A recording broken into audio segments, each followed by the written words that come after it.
Hello. So in this video, I want to use this opportunity to explain or provide some sort of value to you out there. I'm currently in a gaining phase, or what used to be called bulk. And commonly I get messages from normally young lads saying that they want to do a lean bulk.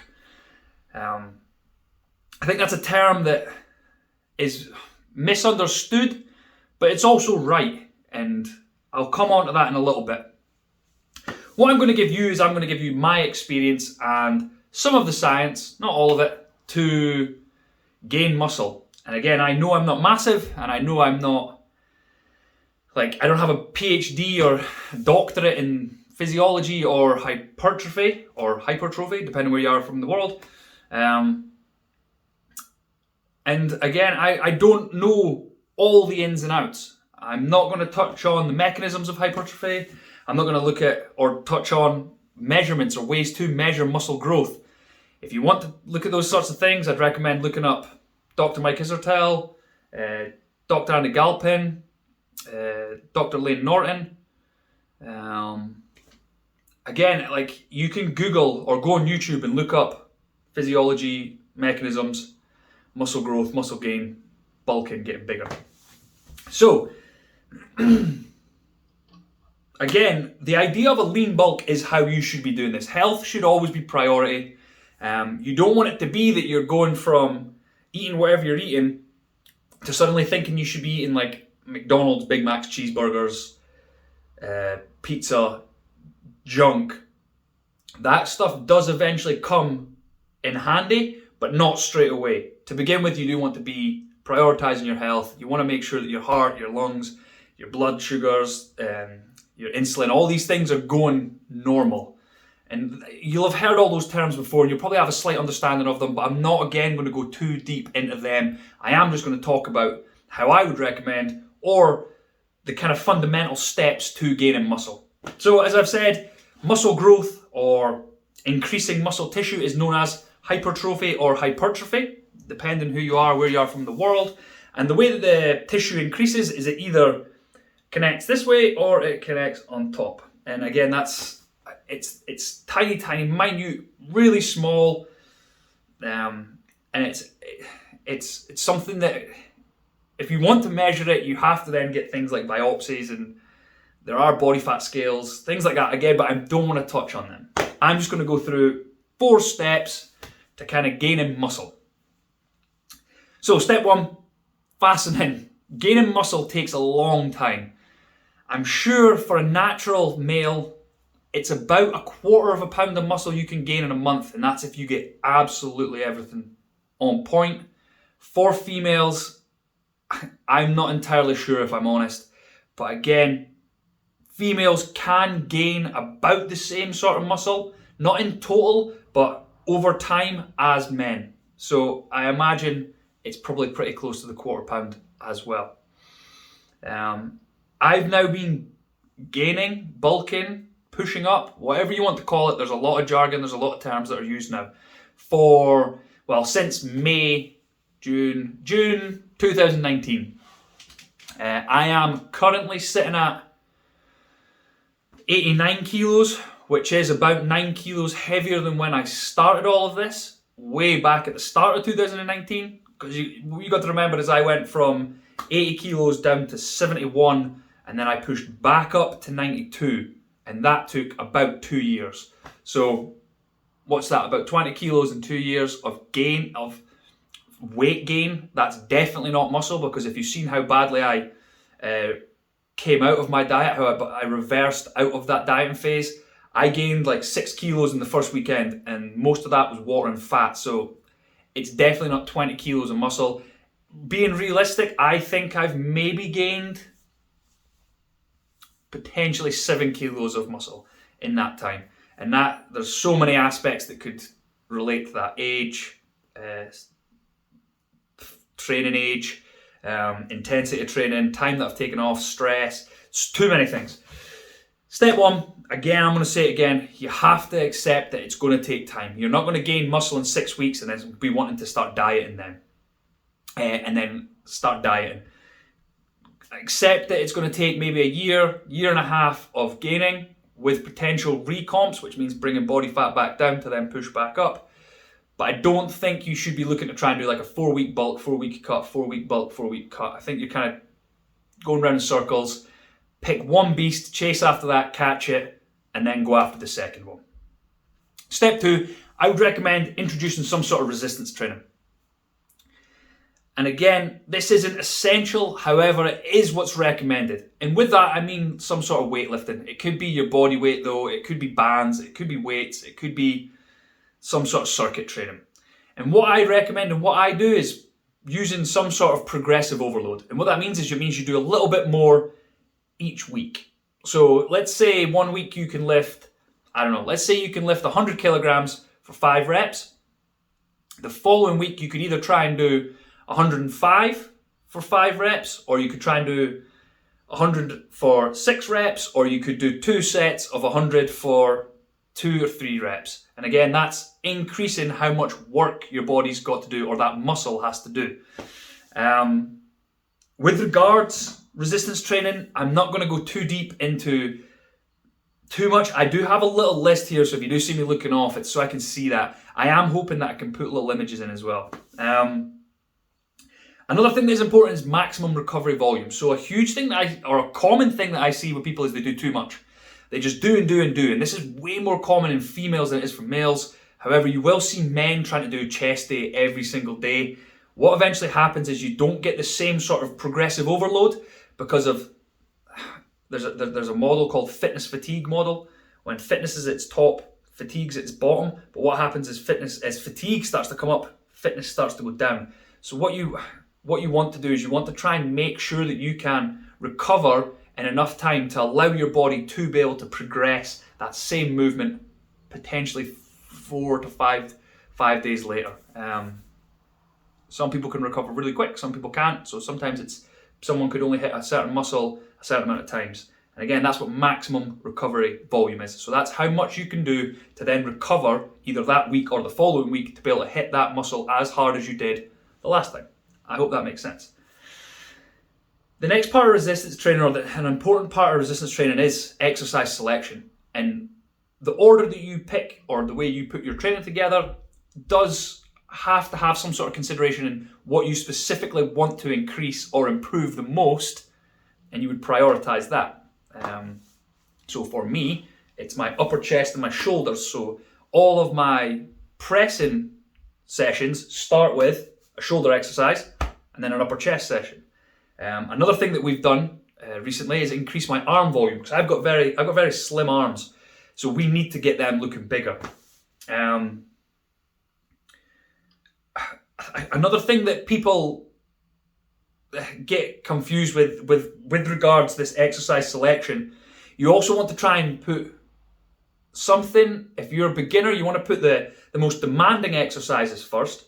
So what happens is you prevent or you reduce risk of injury. So potentially deadlifts, bench press, squatting, or compound movements or multi-joint movements. So things like a bicep curl, that's just a single joint, whereas things like a pull-up, you're coming through your shoulder and your elbow. So you would put something like a pull-up at the start, and then you would work the intensity down. That moves me nicely on to intensity. So with regards to intensity, sets and reps, you want to get stronger over anything from like 1 to 20 plus reps. So there's not any right answer of 3 sets of 10, 5 by 5. There's no right answer with these. You want to try and get strong from 1 rep to 20 reps. So have a bit of a mix and a match. They do recommend trying to stay between 6 and 12 rep kind of max effort. And that's what I'm going to talk to you about intensity now. With regards to intensity, I train to failure. The reason I like this is even if I don't feel great that day, I can still just go as hard as I can that day. It also allows me to just really simply progressively overload. So what I'll try and do is I'll have maybe like a set of 6 to 8 reps. If I manage to do 8 reps with a set weight, the next week I would increase the weight and then try and get the 6. Or say I get 6 reps with a weight, the next week I'll try and get 7, then the next week 8. It doesn't always happen as linear as that. Like, it doesn't happen just, it's not that straightforward. Sometimes it's a bit here, there, and everywhere. There are other methods, reps in reserve. I think you have to be quite a experienced lifter to be doing something like that. You have to know your true 10 rep max or 5 rep max or whatever rep range you're working with to be able to then say how many reps you had in reserve. Also, RPE, rate of perceived exertion. I think you have to have trained very, very hard for a very, very long time to consistently see what like your 100% effort would be. I like just going as hard as I possibly can and just trying to beat last week's numbers. I think it's simple. I also think it's very enjoyable because it's almost like you get to battle yourself week in and week out. And that's just, it's something I like. Still, staying in with regards to training. Aerobic training doesn't kill gains. In fact, it can benefit you. However, once you start to increase your cardio, your total daily energy expenditure starts to increase.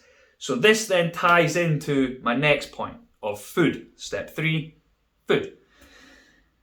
You need to be eating more calories than your body burns. And if you're introducing more and more cardio, that just means your body's burning more and more calories, which then means you need to eat more and more food. With regards to calories, for maintaining body weight, you'll hit what's called maintenance. To lose body fat, you go to a deficit. And then to gain body fat and gain muscle mass, you want to be in a surplus. And the reason it's recommended to be in a surplus is it's just to help like a safety net. You're not risking getting it perfect with regards to your food. You're giving yourself that overspill to make sure that you're giving your muscles the most that they need, but then also just in case it doesn't digest properly or potentially doesn't get processed properly, that your body's getting that extra bit just as a safety net, like I say. A huge one or a massive importance towards muscle gain is protein with regard in the food section. And again, there's a few reasons for that. One, protein is the building block of the body. It helps build the body and repair it. And the higher the protein, the more benefit it's had or it's shown to have for increasing fat-free mass. So that is, like I just mentioned, you will gain weight being in a calorie surplus, but having a higher protein diet is going to help you build that muscle that you're desiring from fat-free mass. And again, protein increases anabolic levels. I'm sure that's the term that they use. And what that means is it's just like growing. Anabolics growing, catabolics decreasing. The recommendations for protein are anywhere between 1.6 to 1.3 grams of protein per kilogram of body weight. I believe the NHS and the World Health Organization, they recommend 0.8 grams per kilogram of body weight, and it's been very widely documented that it's probably not quite enough. However, you can still survive and live a healthy life with 0.8 grams. But for muscle growth, it's recommended you have 1.6 to 3.1. I'm currently on about 2.5. Thereabouts, maybe just slightly under that.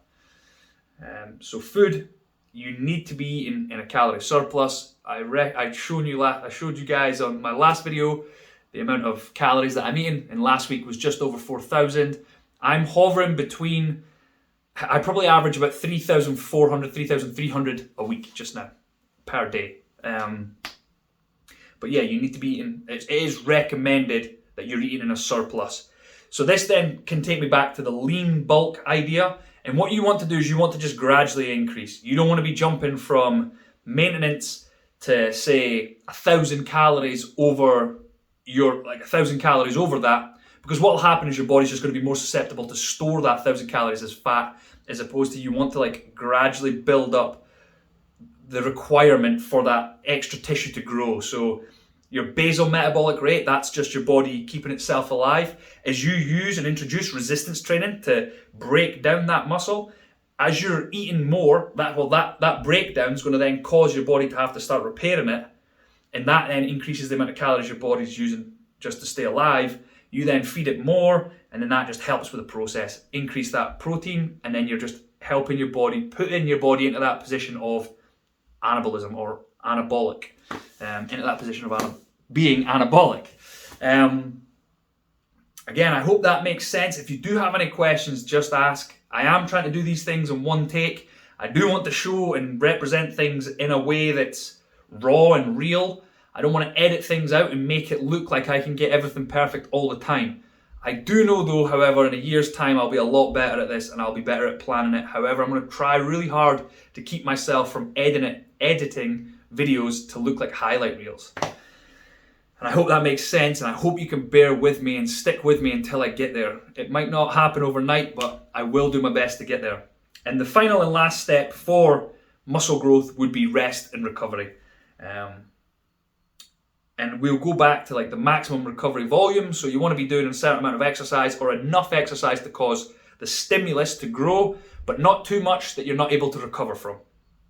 Second from that is you do want to be having days off. You do want to have time off between sessions. Like I said, you don't want to be doing chest every day. You want to kind of allow the upper body to potentially get a rest, or the lower body to get a rest by maybe using one of the opposite side.